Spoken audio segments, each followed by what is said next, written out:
So I made a post on Instagram the other day of why I left the Acts 29 church, and I wanted to go over that and offer a little bit more commentary. I also think this will be beneficial for those who are in the Acts 29 church or in churches similar to it. First, the church that I was referring to in the post was the second Acts 29 church that I was going to. I actually went to one before that, so I was in the Acts 29 for a decent amount of years. I believe it was in the time frame of 6 years consistently. So I'm familiar with the Acts 29 ministry.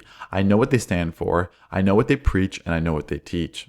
And I know for people like me who are outside of the Acts 29 ministry and who have left these woke churches and institutions, we're past that. But the fact of the matter is, there are people who are still in the Acts 29 ministry. In fact, I know people, I have friends who are still in the Acts 29 ministry.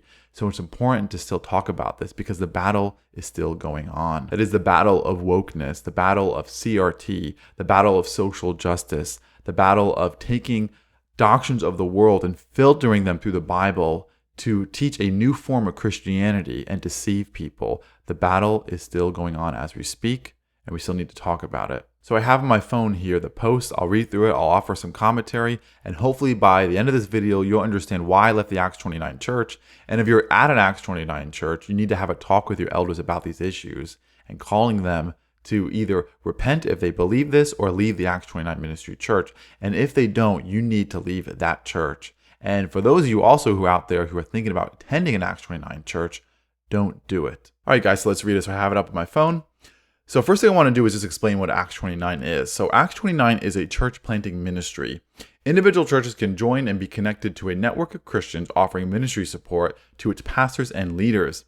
Acts 29 claims to not be a denomination, despite them requiring its churches to affirm their statement of faith in their distinctives and affirmation of the Lausanne Covenant. Hopefully I said that right. I always have a hard time pronouncing that. So if you go to acts29.com, go to the About section, you can see that they have affirmations.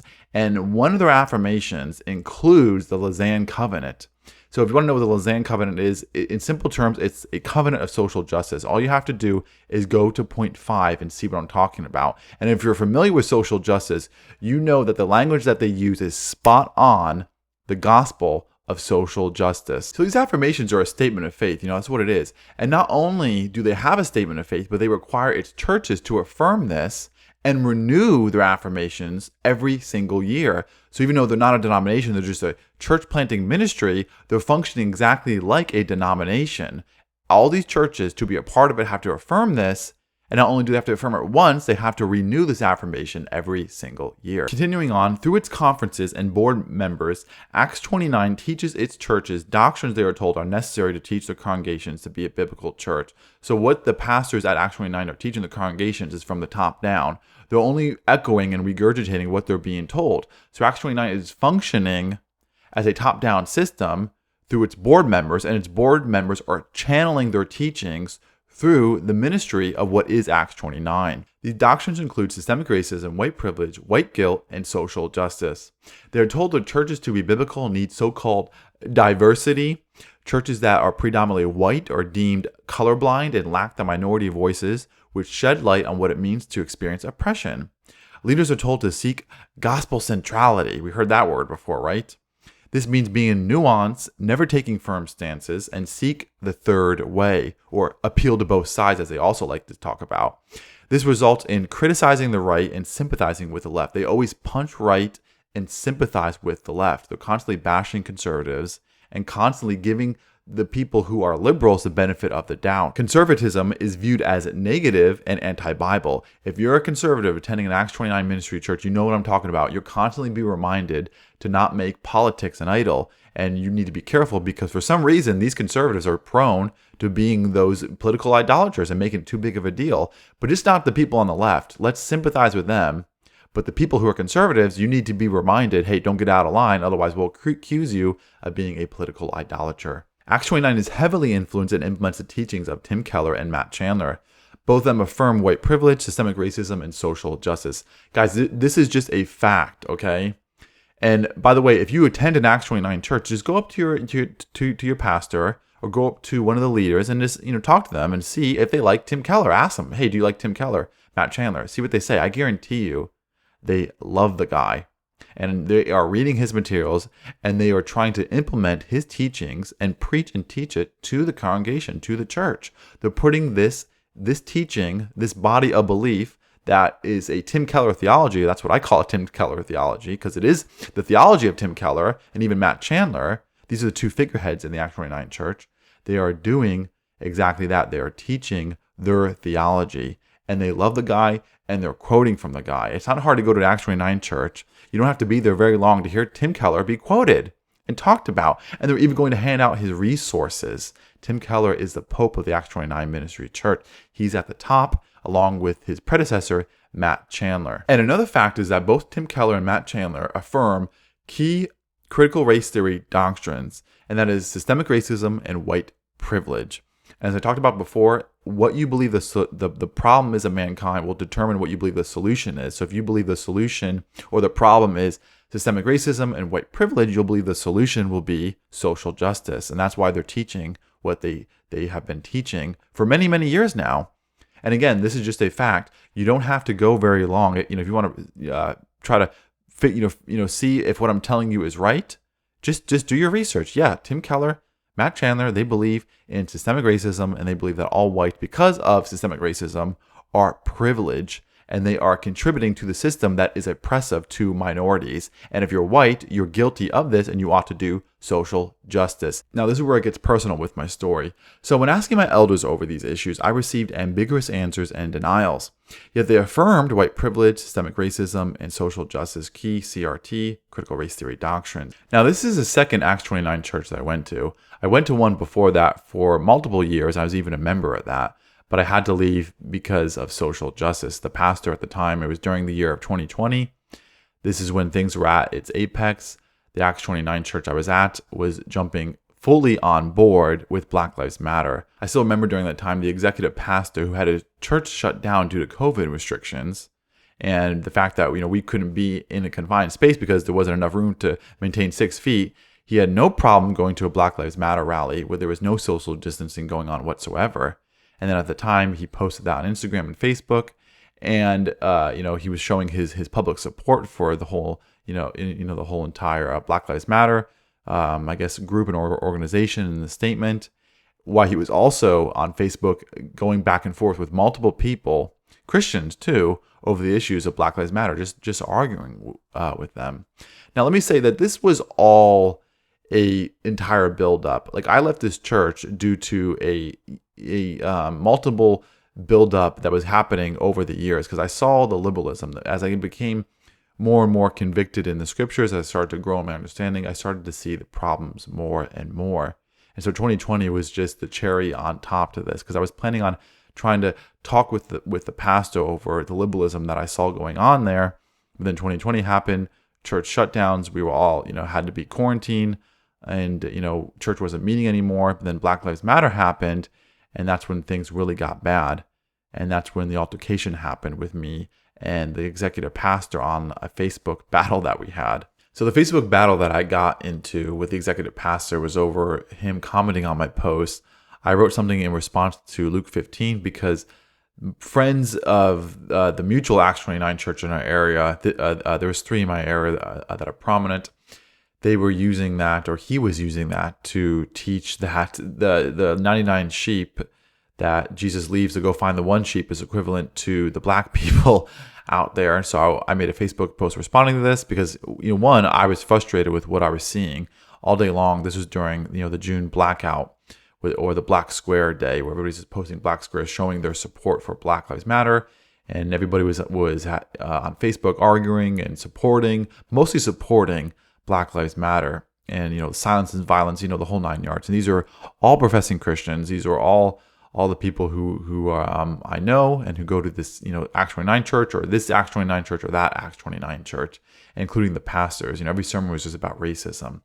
So the executive pastor commented on that, and we had a back and forth altercation. Now, after this altercation that we had, the executive pastor never reached out to me, never tried to make contact, never tried to meet up with me at all. And I was a member at that church too during the time. Now, maybe a couple days later, or maybe a week later, I can't remember the time frame, but I wrote an essay response to the lead pastor's sermon.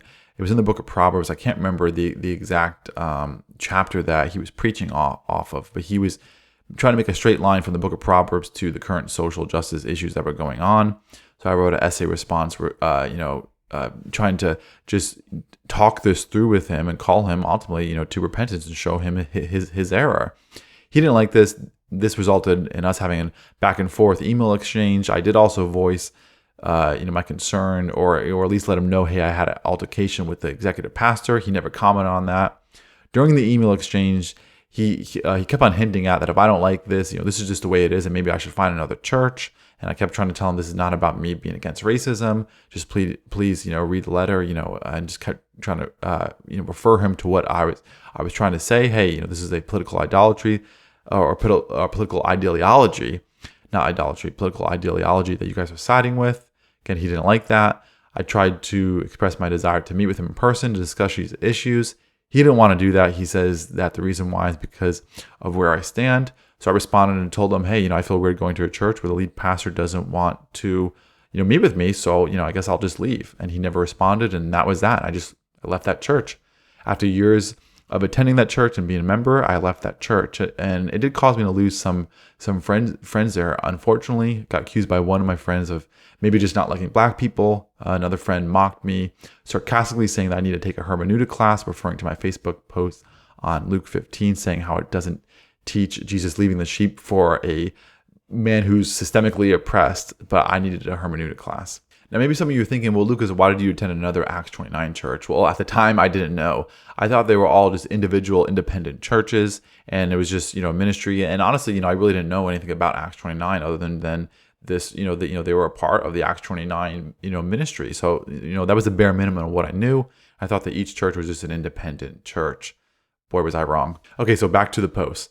So in response and first seeking reformation, in response to me discovering all this, after I did my due diligence and studied, okay, what is Acts 29? Because at the second, the second church that I went to, that's when I really dove in and to what is Acts 29 and wanted to learn about the system. And that opened up my eyes and explained everything, what happened at the previous church and even what was going on in the current church. So in response and first seeking reformation, I diligently studied Acts 29, its leaders and connections. I gathered quotes and wrote my elders a 20-page letter. Now, I must want to mention too is I didn't just leave the church, and I didn't want to just leave the church. It's important that we don't just leave. We have to have battles. We have to have discussions before we just decide, okay, let's just go. Because a lot of people will leave for bad doctrine, but not a lot of people will fight over bad doctrine and proclaim the truth.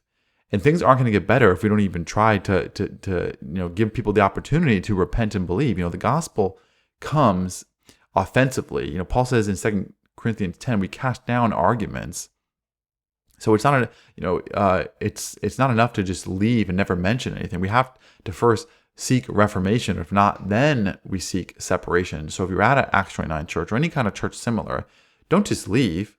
Try to be faithful and have conversations with the pastors and elders and preach the gospel and cast down the arguments. This is a spiritual warfare that we're in.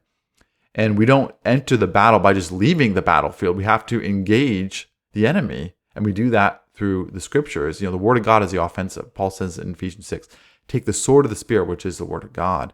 So that's what I wanted to do. I didn't want to just leave. I wanted to through God's grace, preach the gospel, cast down, the arguments that were contrary to God's word, and seek reformation at that church.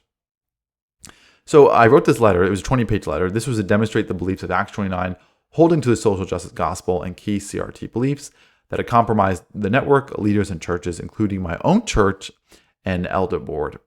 So I shared this letter with a select few men at the church who were also church members and asked them to sign it, asking our elders to repent and leave the Acts 29 ministry. Only one church member signed it with me. That was it. So I sought out the men that were faithful and I know were solid Christians, and they were aware, and they still go to this church. They are aware of what took place and what continues to happen in the forms of social justice. They didn't want to sign it with me. Only one of the other men signed the letter with me. It was unfortunate, but that's just a sad reality. Very few men will stand and make a public fight for Christ. It's sad, it's disappointing, but that's the world that we live in today. Few men will make a stand. Many men might know the truth, but few men will actually fight for the truth. So in response, the church elders denied and further played the third way, taking no firm stance on any issue. Despite the numerous evidence and direct quotations from Acts 29 and its affiliation with other networks such as the Gospel Coalition, I was told I haven't made my case proving Acts 29 is woke. And with no further option, I resigned my church membership because I could not in good faith attend such a church and be a faithful spiritual leader of my family, and most importantly, follow God. As I said on social media, if you go to a Catholic church, you're going to find priests there who teach the doctrines of the Catholic Church, such as transubstantiation, the priest can forgive sins, et cetera, et cetera. And if you go to a social justice church like Acts 29, you're going to find woke pastors who teach doctrines of social justice. It really is that simple, because both of them, the Acts 29 church, the Catholic Church, they're both religions, and they have their statements, their affirmations, their creeds, their confessions, and their doctrines. And that is what we find when we go to Acts 29 church.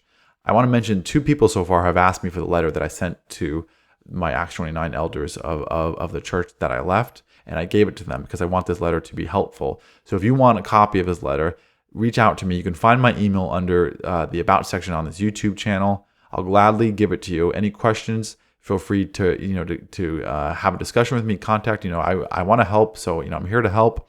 And also, if you can like this video and please share it, that'd be great. And subscribe to Method Ministries.